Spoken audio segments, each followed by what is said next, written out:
پھر حبیب بن ابن مظاہر نے قریب آ کر کہا، جنت مبارک ہو۔ مسلم نے آہستہ سے کہا، تمہیں خیر ہو بھائی، مبارک ہو۔ مسلم کی روح امام حسین کے سامنے پرواز کر گئی۔ کچھ دیر کے بعد شمر ذیل جوشن، جو ایک لشکر پر مقرر تھا، اس نے اپنی فوج کو تیار کیا۔ حضرت امام حسین تک اس کی خبر پہنچی تو حضرت امام حسین اپنے تمام ساتھیوں کے ساتھ تیار ہوئے۔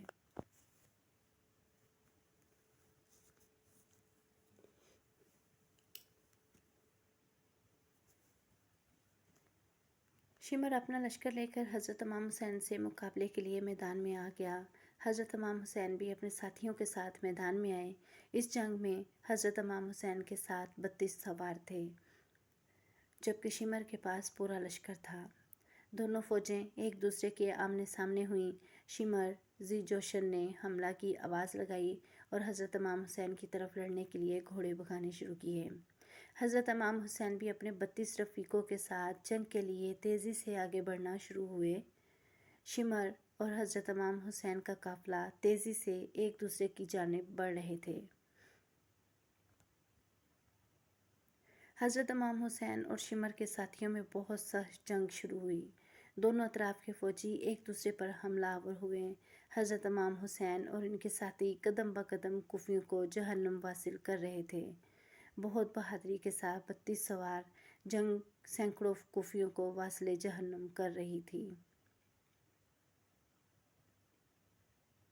حضرت امام حسین کا قافلہ جس طرف رخ کرتا لاشوں کے ڈھیر لگا دیتا۔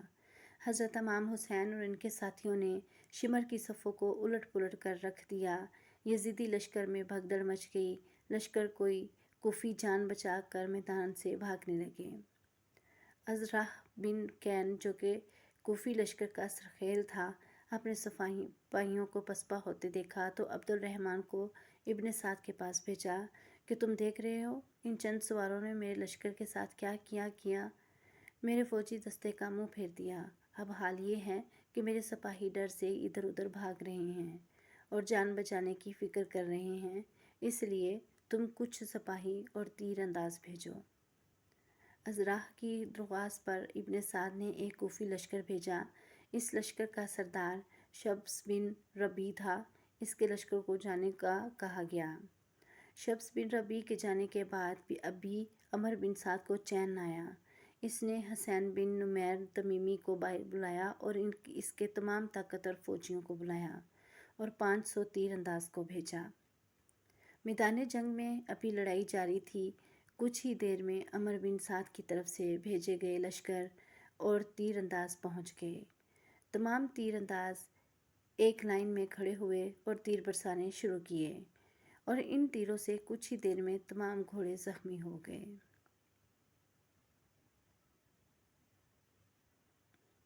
لیکن حضرت امام حسین اور ان کے جان بازوں میں بہادری کی کمی نہ آئی۔ ایک شخص نے کہا، خدا کی قسم، حور بن ریاحی کے گھوڑے کو میرا تیر لگا جو اس کے حلق میں اتر گیا۔ گھوڑا ڈگمگایا اور گر گیا۔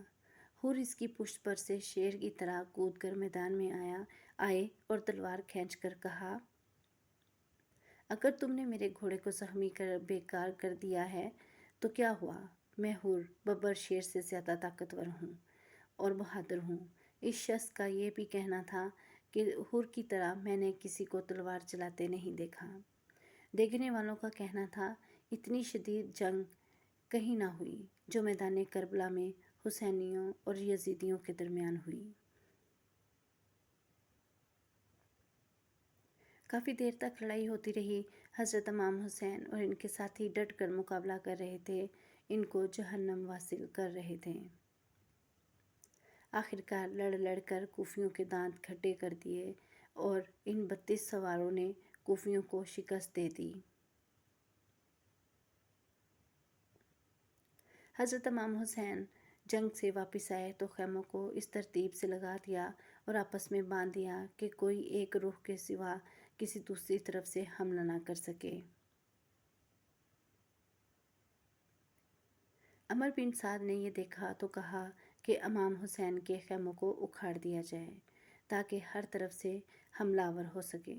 چنانچہ جب یزیدی خیموں کو اکھاڑنے آگے بڑھے تو حضرت امام حسین کے چند جانسار خیموں کے اندر گئے اور جو لوگ خیموں کو اکھاڑنے کے لیے آئے ان کو تلواروں سے ہلاک کرنے لگے۔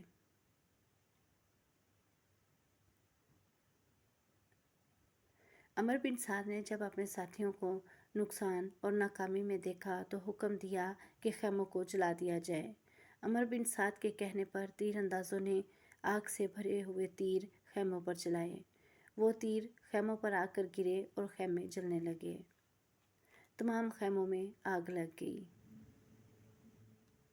دوسری طرف شمر اپنے ساتھیوں کے ساتھ اس خیمے کی طرف بڑھا جن میں عورتیں اور بچے تھے اور کہا، آگ لاؤ، میں اس خیمے کو جلا دوں گا۔